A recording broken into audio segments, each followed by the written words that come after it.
Hi, and welcome to At-Home Art Lessons with the Art Groupies, developing great art habits to make us better artists. This groupie here, his name is Stretch, and Stretch helps us play, experiment, and explore, and take risks in projects that we've never would do before. The famous Impressionist artist that we're going to be working with today is Edgar Degas. He loved to show movement. He's most noted for his ballerinas. He loved to show them in action. He would sit at rehearsals and sketch and paint and draw him all day and all night. We're going to show form with the human figure. I'm going to start at the top of the paper, and I'm going to start with a simple oval. This is the head of my ballerina. I'm then going to create a neck using two vertical lines.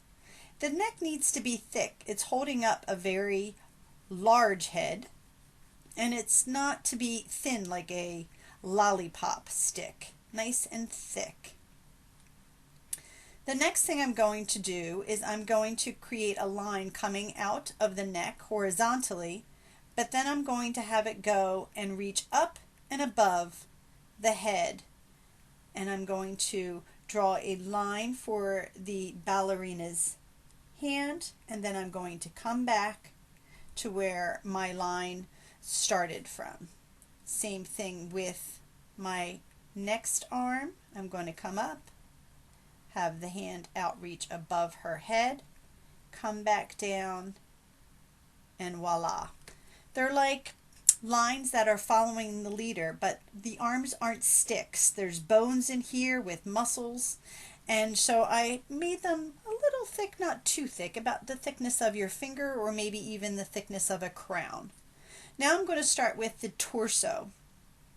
Ballerinas have skinny torsos. So I'm going to have my two vertical lines come inward, kind of like the letter V. Okay, and now I'm going to make a ballerina dress. So I have these two lines coming out to be the top part of her outfit, and then I'm going to come down here and give a nice wavy line for the bottom of her tutu. Now I'm going to create one leg, and she's going to be on her toe like most ballerinas are doing, and then I'm going to have her other leg be bent, kind of almost like the number 4. Come up and again follow the leader, and voila. So I have a nice form showing movement. I'm now going to use my crayon and I'm going to color it in, and I'm also going to try to show form with my ballerina by using value, trying to make some areas appear darker and some areas appear lighter. So I'm going to first color in her body, and then perhaps use a different color for her ballerina outfit. Now I'm going to press a little harder around the edge, bottom part of her arm, to again show that value in the figure.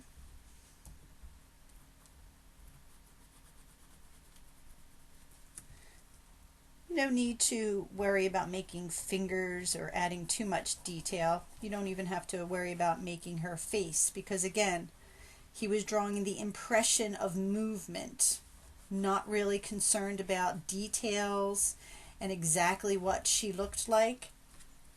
Or if you're creating a male ballerina, not really interested in details, just more about trying to show that the body has form and can move, and trying to create that movement in a piece of art. Now after I've colored it in, I could use another color crayon to go in and show that form, adding a darker line around it. He loved using outlines to show contrast in his artwork.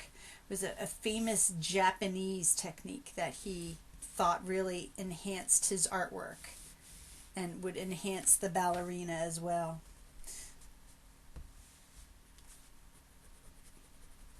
You can show maybe perhaps some of the features with some lines perhaps, but you don't have to really, like I said, be too concerned.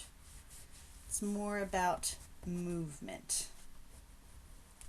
I'm going to give her a nice bun because ballerinas always have their hair tied up so it doesn't get into their face and into their eyes. Just add some hair. Now I'll go ahead and color in her outfit. I'll use a nice light pink first and then maybe show some value using a darker pink.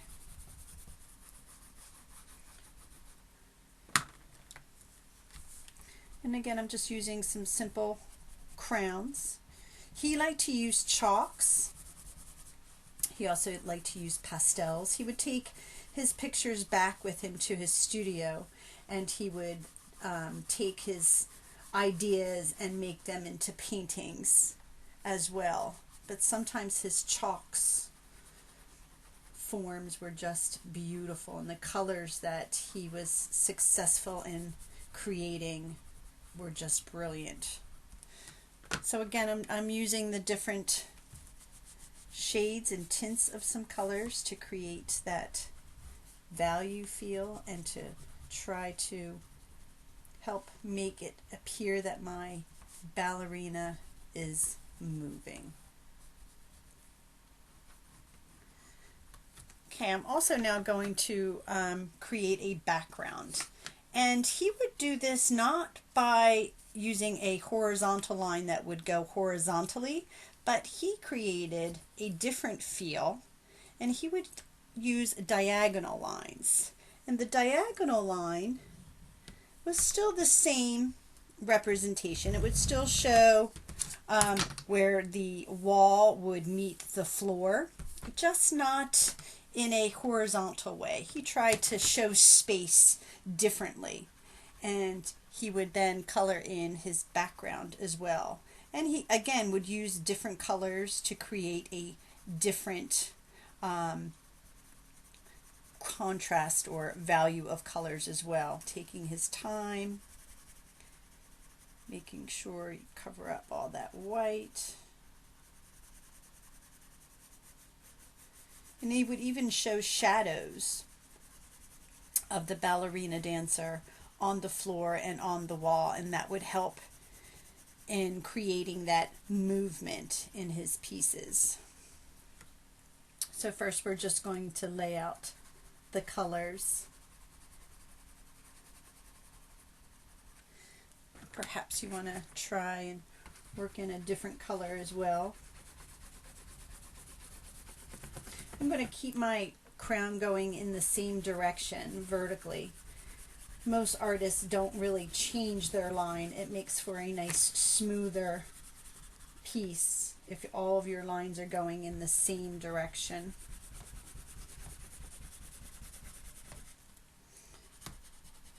I'm going to blend some of that yellow in with my orange.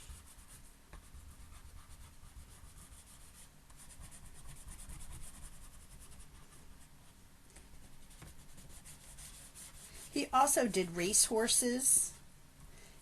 He often would sketch and paint the studio's teacher at the dance studio. Many times he would have his stick that he would pound on the dance floor to get the artists or the ballerinas' attention while they were practicing. The ballerinas got used to seeing Degas because he would be there all the time. And And I think sometimes they were pretty excited. I know I would be if an artist was there to sketch and to draw me while I was working hard at a skill.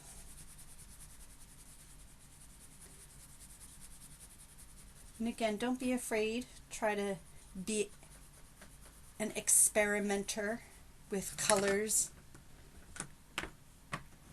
like many of the Impressionist artists were, especially Degas. He loved to blend and create new colors.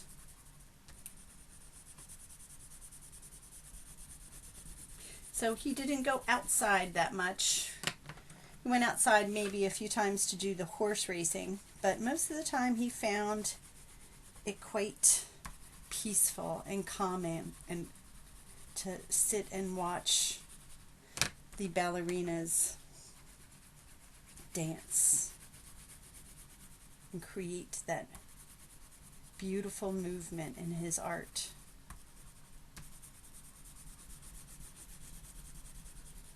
So as I'm playing with color, I'm experimenting and creating new colors, still going in that same direction with my crown. Art is a little bit more exciting when you create your own unique colors instead of just using one color but using several. I can go in here and add some more color to my ballerina. Don't be afraid to mix.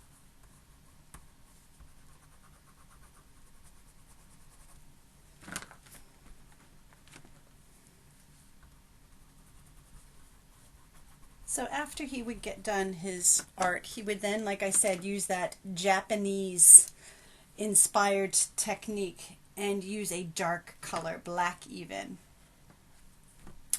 and just go right around to create contrast in his ballerinas.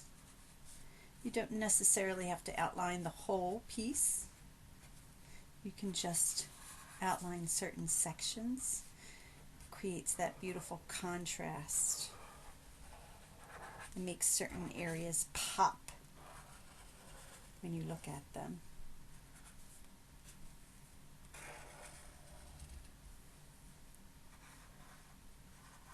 So voila, Edgar Degas and movement. He liked to show contrast with that black line. And he also tried to show value in his colors, tints and shades. Edgar Degas, a famous Impressionist artist who was inspired by ballet dancers. So I hope you had fun learning about a new Impressionist artist, Edgar Degas, and have fun creating movement. Thanks for joining me.